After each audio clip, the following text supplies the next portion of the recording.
Okay, here we go. This is always interesting because I'm not exactly sure how well my voice is being picked up. The mic is right here, so I gotta get closer to my mouth. This is always a challenge with using a lavalier mic. It's like, how do you position it so that it's closest to your mouth? So I gotta do it this way. So here we go.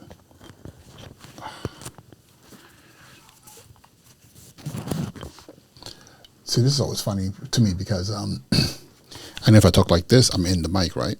But I gotta talk like this and see how it works. So right now, I feel like I've accomplished something amazing. I've been trying to figure out how to utilize my wireless Go, yeah, wireless Go Rode mics since I got them.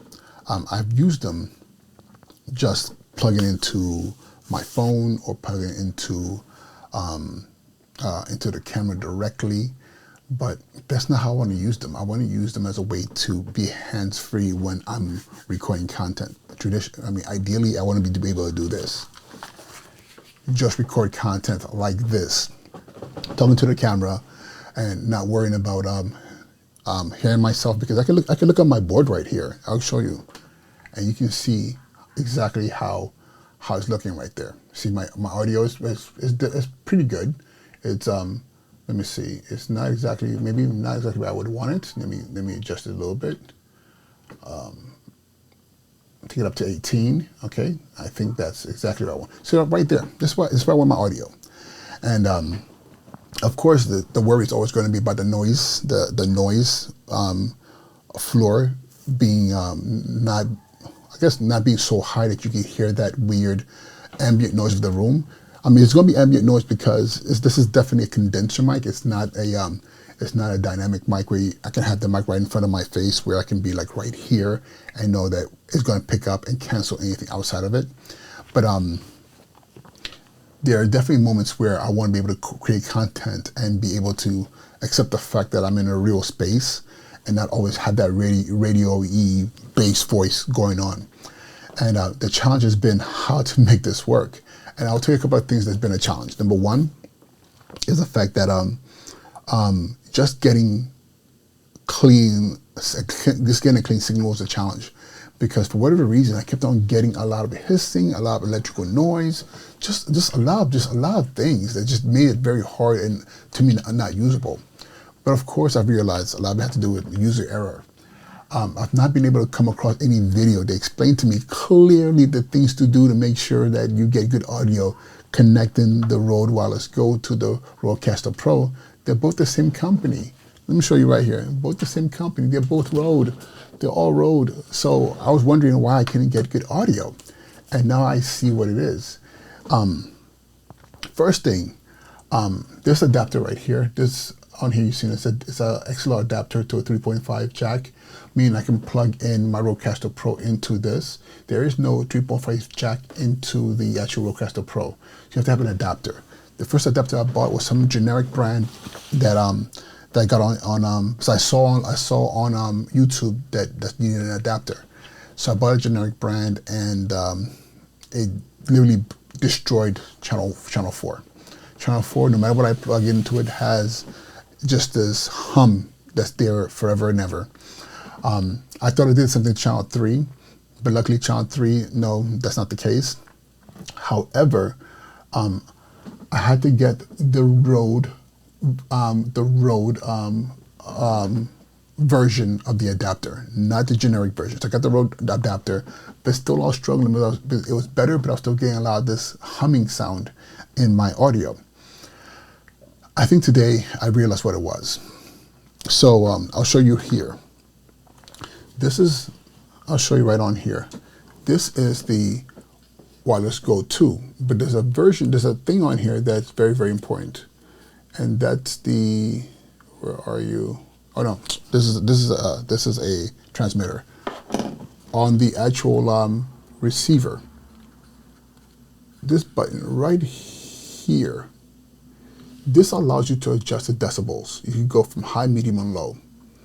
And of course, it helps you. I mean, it's supposed to help. I'm not the brand. I thought it would help me like if I had it low, I can kind of like adjust so I wasn't spiking. I wasn't spiking in my recordings. But what I realized is that today is that on low or medium, you get a lot of noise, that humming sound. And the only way I can describe it is like when you're using a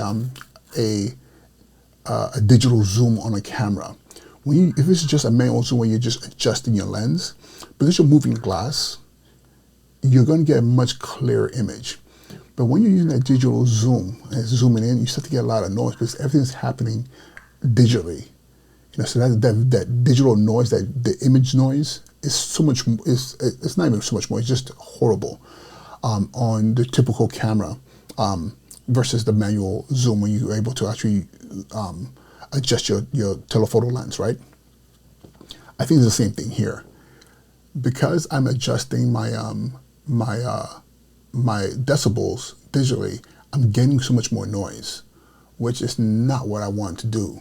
So I left it just at the regular, normal, full-on decibels, and all of a sudden the noise went away.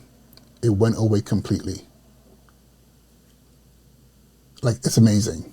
So right now, as I'm recording this, I'm not monitoring. I don't have headphones on, so I'm hoping that everything I've said in this video is it's just not some kind of like fluke, that I've actually figured it out. The only adjustment that I made during this video is that I increased the levels on the Rodecaster Pro from 16 to 18 for channel 3, which of course inherently is probably going to create more noise, but I think that shouldn't be the case at all. Right now, if you look at my Rodecaster Pro, when I'm quiet, you're going to see some movement on the levels.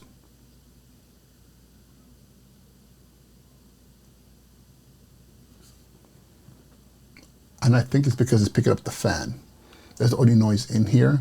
It's not the ceiling fan on, but it shouldn't be bad.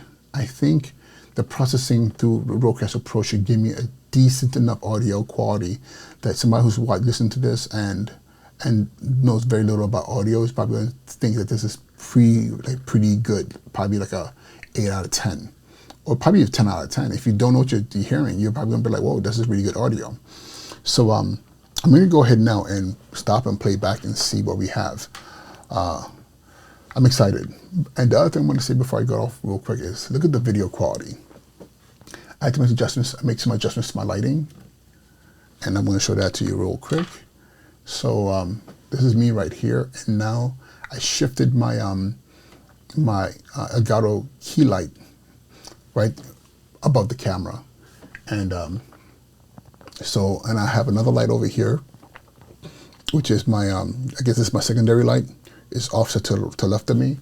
Then of course behind me, I don't know if I'm going to be able to turn this enough to see behind me. No, you can be able to see. Yes, you will be able to see.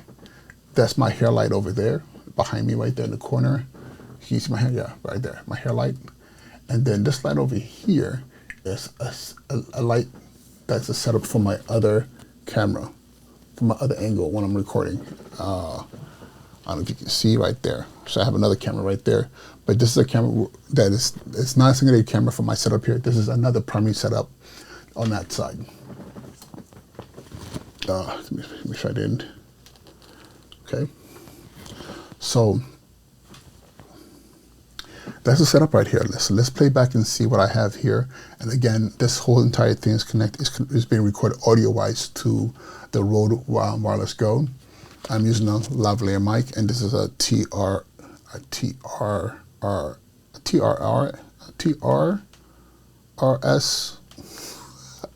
I don't know. The rings on the what you call it, on the male of the lavalier mic. It doesn't really matter. So with that being said, I'm going to go ahead and stop and play back.